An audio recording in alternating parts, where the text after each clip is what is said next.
bersuara untuk aparat keamanan untuk bertindak tegas terhadap ya yang begitu tuh, yang rumah ibadah tutup, dilemparin, karena ini jelas-jelas melanggar Undang-Undang 1945 dan juga melanggar kemanusiaan yang adil dan beradab begitu.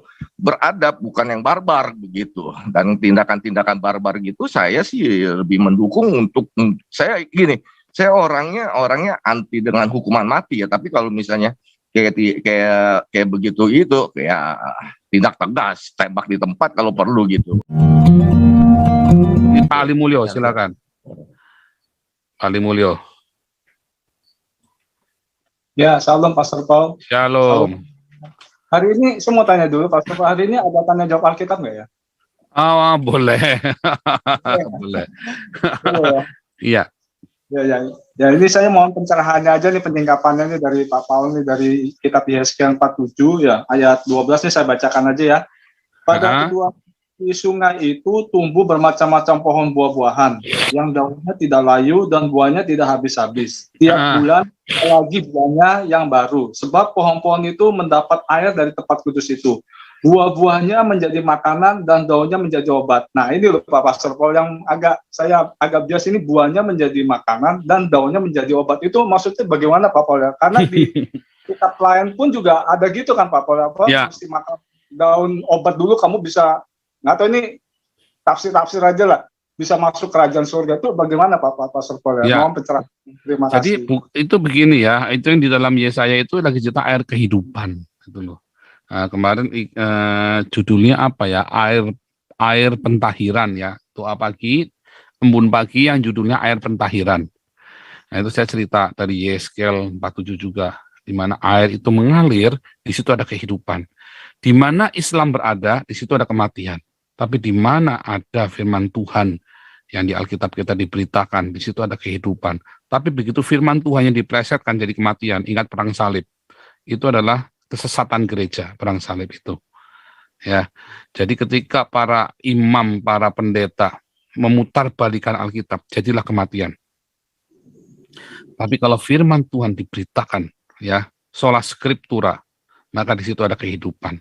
Hari ini Katolik berusaha kembali, ya, dan Katolik hari ini melakukan diakonia dan marturia lebih hebat daripada orang Pentakosta yang katanya kepenuhan Roh Kudus, ya, karena melakukan persis apa yang Yesus ajarkan orang-orang Katolik zamannya Paus Francis, ya, yaitu apa?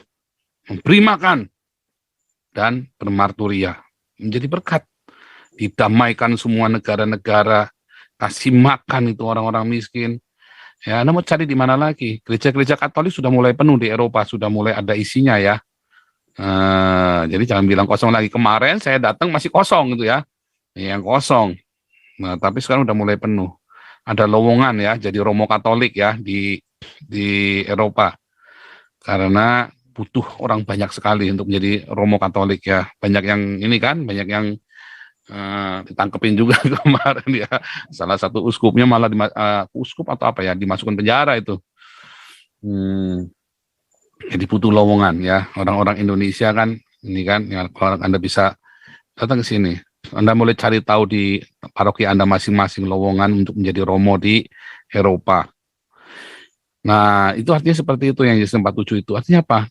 Air itu kan adalah kehidupan Roh Kudus ya, tetapi air itu juga adalah firman Tuhan ya, firman yang keluar dari mulut Allah. Itu kalau kita baca di dalam Mazmur 1 ayat 1 sampai 3, berbahagialah orang itu sukanya ialah firman Tuhan, Torah Tuhan. Itu ya, yang akan ditanam seperti pohon di tepi aliran air. Aliran air itu yang penting. Kemana ya, kemana aliran itu ada, akan menghidupkan. Makanya lihat di daerah mayoritas Kristen tempatnya indah, tapi di tempat daerah mayoritas Islam tempatnya kumuh dan hancur. Nah, betul. Ya. Nah itu gitu ya, ngeri ya itu kata-kata itu. Kalau Anda paham itu, wah ngeri sekali itu ya. Saya nggak bicara Roh Kudus yang si karaba-raba itu tadi, bukan ya, tapi itu cerita tentang firman Tuhan yang hidup. Firman Tuhan yang hidup itulah Roh Kudus ya, the memra. Itu firman Tuhan yang hidup, the memra itulah Roh Kudus. Ya, dan itu menghidupi, langsung menghidupi. Karena ini eranya Kenapa zaman perjanjian lama enggak? Enggak bisa. Hanya orang-orang tertentu yang punya the memra of the Lord itu. Ya. Orang-orang pilihan dibukakan sama Tuhan, makanya dia langsung jadi penuh iman, penuh kuasa, penuh urapan. Roh Kudus itulah the memra of the Lord, bukan sosok yang kesurupan, kejang-kejang, wak, bukan begitu, bukan. Ya, the memra of the Lord, kata kuncinya di Mazmur 1 ayat 1-3. Orang yang kesukanya ialah Torah Tuhan. Dan Torah itu jadi dari logos, jadi davarim, jadi dafar, jadi dari amar, jadi dafar, dari logos, jadi rema. Bagaimana supaya bisa rema? Orang itu harus tinggal di dalam kasih kepada Tuhan dan kepada sesama dengan radikal. Jadi Anda semua yang hidup baca firman tiap hari, ya, dan selalu berdiakonia, dan jaga tentu saja hidup kudus ya, karena tidak roh Allah tidak akan datang pada orang yang tidak kudus. Hidup kudus jaga. Ya, yang biasa ke Alexis berhenti. Ya, yang bisa nonton bokep berhenti.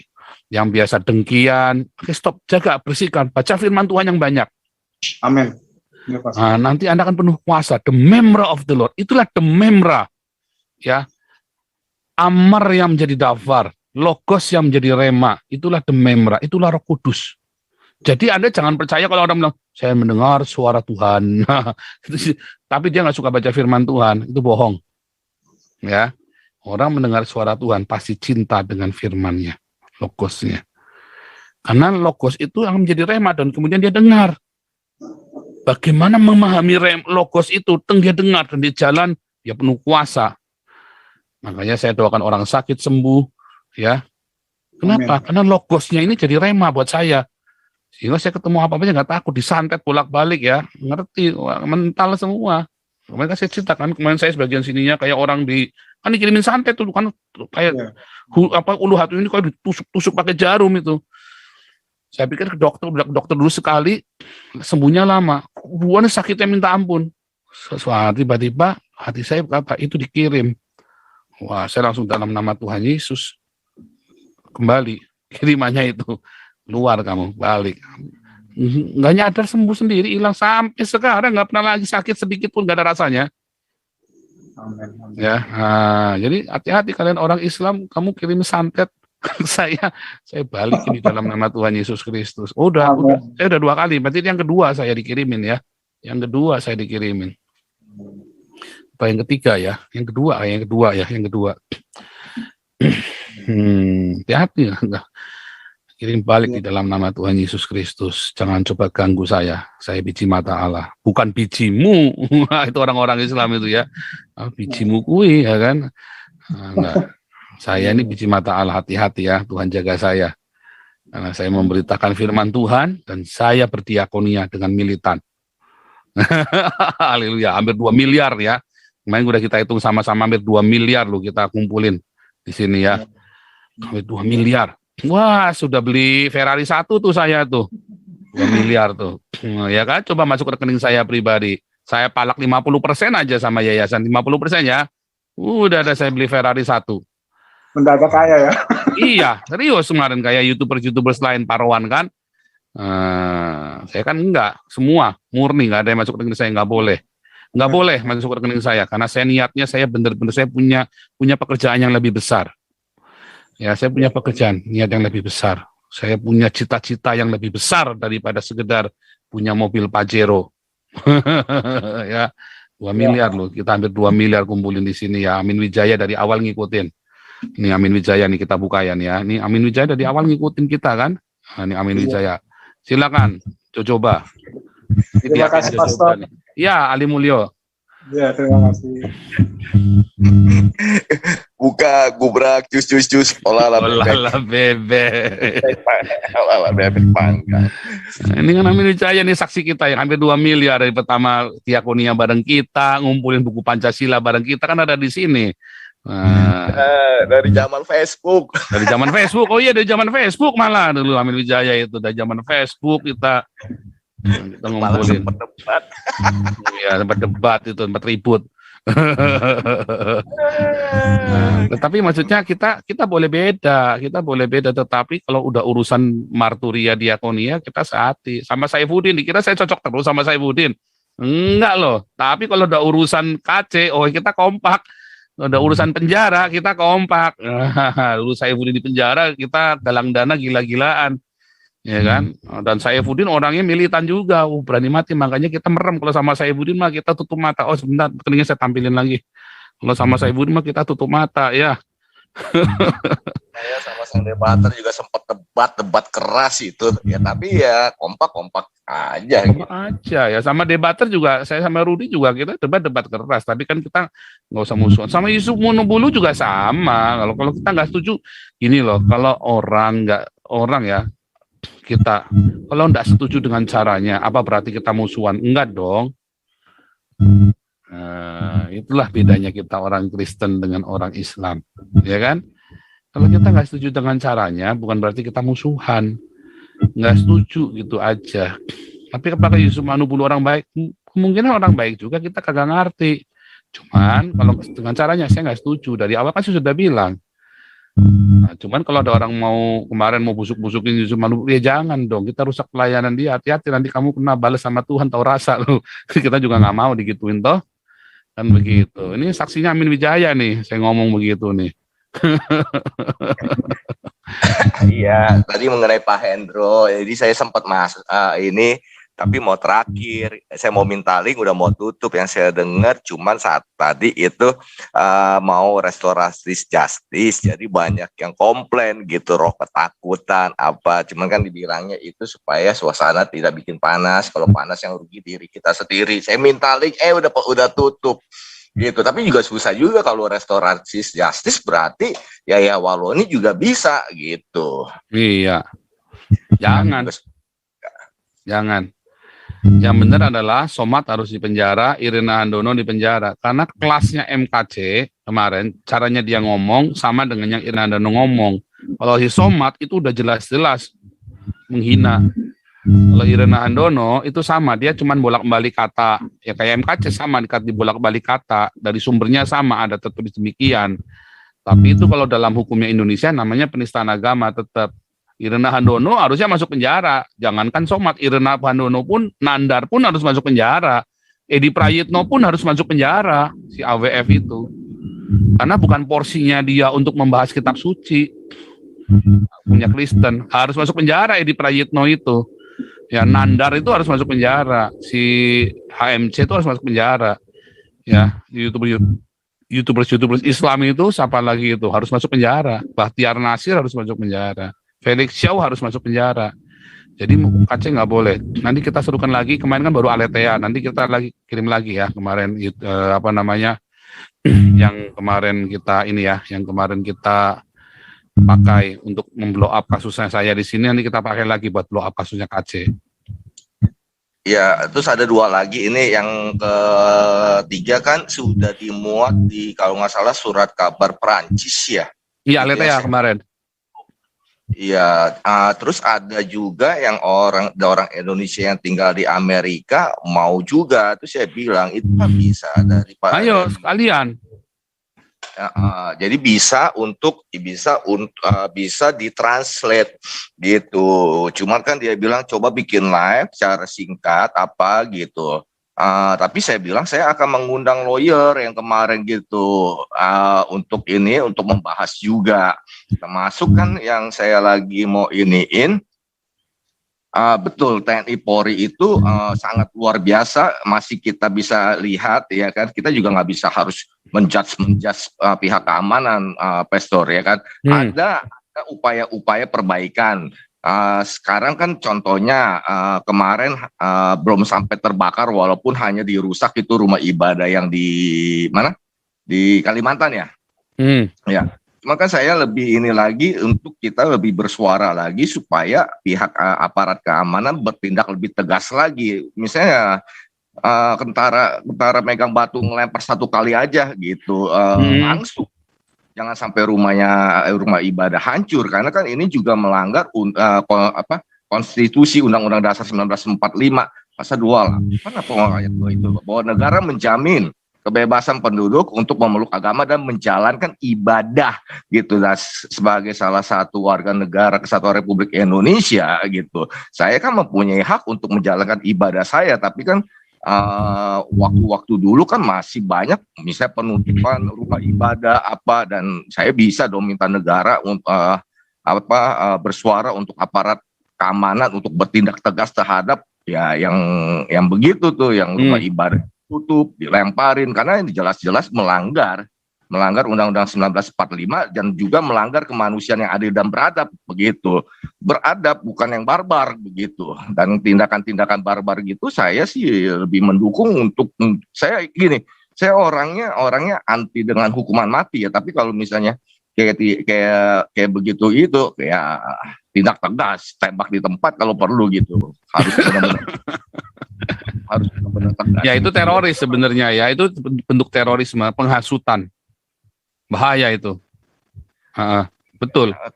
Kalau nggak tindak tegas ya begitu terus, lama-lama ya jadi antar umat beragama ini ribut, dan sumbernya begitu enggak, Pastor gitu. Jadi saya juga kemarin juga ada, jadi lawyer nggak benar juga mereka percaya apa ini. Baru beberapa hari yang lalu yang pernah saya kasih tahu, kita kumpul, saya dengan satu orang lagi apologet, Siti gitu, dengan para lawyer kumpul gitu. Jadi ada bahasan mengenai masalah hukum yang nanti akan dibahas juga di situ. Tetap. Dan juga mereka juga sekarang Pak Aritonang, Pak Sandi juga tertarik juga untuk misalnya yang seperti Pak Po bilang class action ya. Udah mau ya, udah lu sadarin tuh ya untuk orang-orang tuh ya. Iya, jangan mutungan. Kalau sama kita itu jangan mutungan, karena kita nggak pernah niat mau jelek. Asal kamu beritakan Yesus, kita pasti dukung.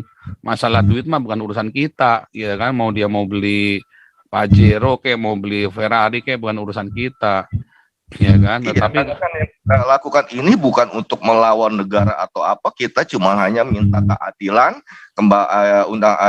Konstitusi negara Undang-Undang 1945 menjamin kebebasan beragama, dan nilai-nilai Pancasila itu yang kita minta harus betul-betul dijaga murni, yaitu minta keadilan supaya pemerintah juga memperhatikan begitu. Itu kan nggak salah, betul nggak?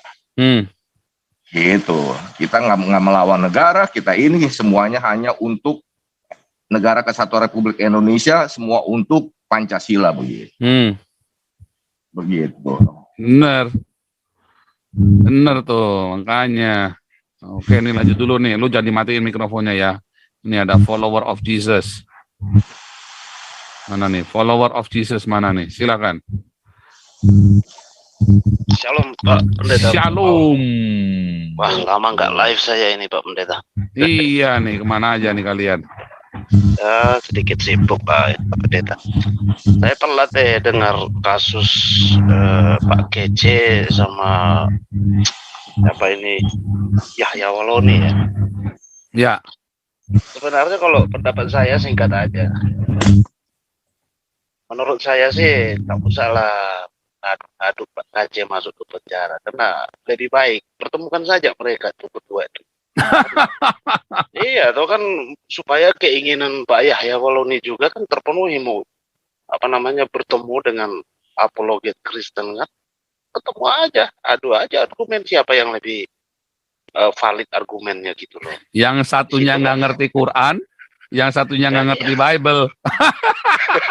si Yahya Waloninya ngaku-ngakunya doktor teologi. Muhammad Kece-nya hafal bener tuh, katam bener Qurannya ya kan. Ya, itu makanya saya bisa nggak nyambung tuh ngomong tuh. Supaya jangan intinya jangan sampai terjadi gesekan fisik aja. Adu aja argumen sih. Tapi itu kalau nggak salah selnya itu kan kalau di Mabes itu muter begitu ya. Mereka pasti saling lihat lah, masa nggak saling lihat sih?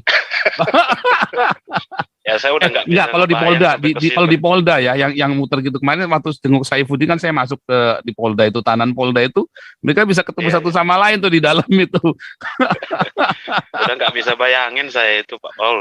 Aduh. Ekspresinya. Tapi itu bukan poin saya sebenarnya live di sini. Sebenarnya saya ingin bertanya aja ini Pendeta seputaran ibadah Kristen. Ya. Saya beberapa hari lalu tuh kabur saya lari. Dan ada satu doa bersama, wah lari saya dari situ. Wah, tapi orang-orang pada ngomong apa semua ini, tidak ngerti saya. Udah nggak jelas, waduh, bingung saya, kabur saya, saya berpikir ini ada setan atau apa gitu yang datang ya, makanya kok orang ini kayak kesurupan gitu. Akhirnya saya tanya ke teman, mereka berbahasa rohnya kok kayak gitu, kita ke orang. Di umur saya ini tidak pernah kayak gitu, kita bukan ibadah yang ada bahasa rohnya beda. Dan saya malah dibilang, wah berarti kamu ini tidak apa namanya tidak benar-benar niat tulus mau doa bersama, kan tidak cuma merasa hati. Nah yang ingin saya tanyakan sama Pak Pendeta, nah, kira-kira bahasa roh yang sebenarnya itu gimana? Karena kalau paham saya, bahasa roh yang datang kepada para rasul pada zaman itu, yaitu di mana rasul-rasul berbicara dalam bahasa-bahasa yang baru yang tidak pernah mereka pelajari. Dan itu bahasa-bahasa manusia. Saya kira begitu pemahaman saya. Nah kalau ada di luar daripada podcast, kira-kira gimana? Nah ini yang saya ingin pencerahan dari teman-teman termasuk Pak Pastor sendiri gitu. Itu aja Pak Pastor. Jadi kita jangan terpacu dengan kata-kata bahasa roh begitu ya. Tetapi kalau saya prefer bahasa roh itu selalu ada yang menerjemahkan. Jadi bahasa roh itu bukan untuk di publik. Ya, ketika bahasa roh di publik itu akan menjadi berkat bagi orang yang mendengar. Kalau enggak, itu kan kayak orang gila kata Paulus. Iya kan? Nah, iya. Nah, jadi sebaiknya jangan. Itulah sebabnya saya selalu berkata di doa fajar itu jam 4 pagi kita ada doa fajar tiap hari. Jangan berbahasa roh ya. Saya bisa bilang begitu. Iya, betul. Bukan saya menolak ya, tetapi belum tentu bahasa roh yang dia ngomong juga benar. Ya, belum tentu benar juga. Ya kan? Nanti akhirnya dia bahasa roh panjang-panjang, kita nggak ngerti kita ngapa nih. Dia kuraba-raba, kitanya bingung, kita nonton apa yang diraba-raba nih. Si Amin Wijaya kali. Raba-raba. Oke. Jadi kira-kira pilihan saya untuk keluar sementara dari acara doa bersama itu, apakah itu satu tindakan? Ya nggak masalah. Saya kira benar, itu sudah bagus itu. Siap. Oke, saya kira begitu saja, Pak. Saya nanti saya lagi berharap saya bisa ini ya, lagi atur ini kita lagi mau pindahan rumah soalnya ini gitu pindahan rumah, saya udah settle enak, udah ini posisinya lagi pindah-pindah terus soalnya. Udah settle dalam 1-2 bulan ini saya lagi coba buka jam 10 itu tadi jam 3 sore kita bikin doa. Ya, doa bersama lagi ya.